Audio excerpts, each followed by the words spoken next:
جہاں تک پولیٹکس کی بات ہے، میرا اپنا تجزیہ، میرا ایک اپنا معمولی طالب علمہ جو تجربہ ہے، طالب علمانہ تجربہ، میں وہ رکھنا چاہتا ہوں۔ ہندوستان میں کانگریس پارٹی ہو یا جنتا دل، ٹوٹی ہوئی جنتا دل، بکھری ہوئی جنتا دل، سمٹی ہوئی جنتا دل، یا جنتا دل جو رہی ہو، اور B J P, C P I M, C P M, چونکہ میں کلکتہ میں رہتا ہوں تو میں نے کمیونسٹ پارٹی کو بہت قریب سے دیکھا ہے، یا ٹی ایم سی ہو، یا نتیش کمار صاحب کے جے ڈی یو ہو، جو نتیش جی، جو لوگ مجھے جانتے ہیں وہ اچھی طرح جانتے ہیں کہ نتیش جی، لالو جی میرے اچھے دوستوں میں سے ہیں، رہے ہیں، اور بات ابھی بھی ہوتی رہتی ہے۔ بنگال میں دیدی سے مراسم ہیں۔ میں ان سب حوالے کے بعد اب آپ سے ایک بالکل سچی بات کہنا چاہتا ہوں۔ میں بہت قریب رہا ہوں ان لوگوں کے، یقین مانیے، اور بہت قریب رہ کر بہت قریب کی بات بتانا چاہتا ہوں۔ یہ ساری پارٹیاں ہندوستان میں، ان کے جھنڈے الگ ہیں، ان کے نعرے الگ ہیں، ان پارٹیوں کے نام الگ ہیں، مگر ان کا مسلمانوں کے بارے میں ایجنڈا بالکل ایک ہے، بالکل ایک ہے۔ جو بی جے پی کی وہی کانگریس کی ہے، معاف کیجیے گا، معافی چاہتا ہوں، عرض کر رہا ہوں، بہت سو کی دکانوں پہ خطرہ پڑ جائے، میری ان باتوں سے بہت تکلیف ہوگی، لیکن مجھے معاف کر دیجیے گا، میں آپ کا چھوٹا بھائی ہوں۔ ایک ایجنڈا مشترکہ ہے تمام پارٹیوں میں کہ مسلمانوں کو داماد تو بنایا جا سکتا ہے، لیڈر نہیں بنایا جا سکتا، یہ بالکل طے ہے، اس میں کوئی شبہ نہیں ہے۔ اس وقت رات ہے، اس پر تو شک کر لیجئے گا، لیکن یہ جو باتیں آپ کا بھائی عرض کر رہا ہے اس پہ کبھی شک نہ کیجیے گا۔ یا آپ کو داماد بنا سکتے ہیں، یا آپ کو منسٹر بنا سکتے ہیں، یا آپ کو ایم ایل ایم پی بنا سکتے ہیں، یا آپ کو کبھی لیڈر اور قوم کے قائد بننے کی اجازت نہیں دے سکتے۔ آپ کا کام صرف اتنا ہوگا کہ آپ جس پارٹی میں رہیں اس پارٹی کا مال اپنی قوم میں بیچیں، اور قوم کی باتوں کو اپنی پارٹی کے ہائی کمان تک کہنے کی اوقات ہندوستان میں اس وقت میری معلومات تک کسی مسلمان کے مائی کے لال کے پاس نہیں ہے۔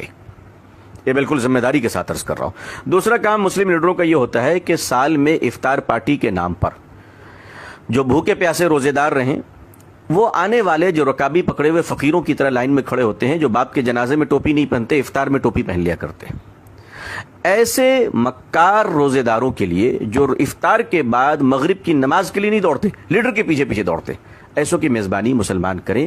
یہ پولیٹکس کا ترجمہ مسلمانوں کے لیے رہ گیا ہے۔ آپ کے ہمارے لیے ایجنڈے الگ ہوتے ہیں، کام تو دوسروں کے لیے ہوتا ہے، لیکن اب ہم کریں کیا؟ یہ تو پرابلمس ہیں، ہمیں کرنا کیا ہے؟ دیکھیے، میرا خیال یہ ہے کہ ہم تھوڑا سنجیدہ ہو جائیں، بولنے سے زیادہ ہم خاموش رہنا سیکھ لیں۔ ہم پولیٹیکل پارٹیوں کو جوائن تو کریں، لیکن بالکل ڈپلومیٹک انداز میں جوائن کریں، کہ میٹنگوں میں جائیں، فنکشن میں جائیں، الیکشن میں کیمپین کریں، لیکن بالکل سپریٹ رہ کر اپنے بزنس پہ دھیان دیں اور اپنے بزنس کو اسٹرانگ کریں۔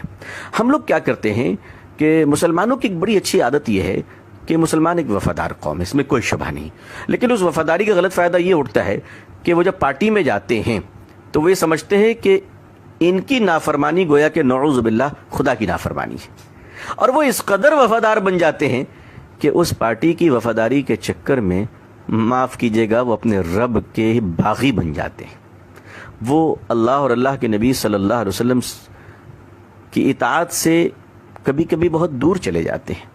یہ بڑا نقصان دہ۔ اب آپ خاموش رہنا سیکھیں، واچ کرنا سیکھیں، پولیٹیکل پارٹیوں کو آبزرو کریں، ان کو چیک دیں، کہا بالکل میں آپ کے ساتھ ہوں، لیکن آپ سوچیں کہ آپ کو کیا کرنا ہے، آپ کا ووٹ کدھر جائے گا، آپ کدھر کیا کام کریں گے۔ الیکشن سے پہلے آپ کیلکولیشن کیجئے، اس ملک کا کرسچن سڑکوں پہ نکل کے جلسہ کیوں نہیں کرتا، اس ملک کے عیسائی نکل کر بڑے بڑے جلوس کیوں نہیں نکالتے؟ سارے مسائل ہمارے ہی ہیں، دوسروں کوئی مسائل نہیں ہے، سارے پرابلمز ہمارے ہی ہیں۔ آخر ہم لوگوں نے کیا کر رکھا ہے؟ اچھا، ہمارا ایک بڑا پرابلم یہ ہے کہ اگر نتیش جی کی پارٹی ہار گئی تو ہمیں تکلیف، لالو جی ہار گئے تو ہمیں تکلیف، دونوں کے جھگڑے ہو گئے تو ہمیں تکلیف، کانگریس ہار گئی ہمیں تکلیف، بی جے پی جیت گئی ہمیں تکلیف۔ ہم نے سارے درد کا ٹھیکہ لے رکھا ہے۔ آخر ہم نے کیا کر رکھا ہے؟ جو جیتے ہیں وہ ہمارے چچا نہیں، جو ہارے ہیں وہ ہمارے ماموں نہیں۔ یہ سیکھنا شروع کیجئے، اپنی ہمت رکھیے، اور ہمت رکھ کر کام یہ کیجئے کہ بالکل تال سے تال ملا کر جو بھی حکومتیں ہیں مل کر چلیے، اور آپ کا اپنا ایجنڈا ہونا چاہیے، آپ کے اپنے ایجنڈے ہونے چاہیے، آپ کی اپنی تحقیق ہونی چاہیے۔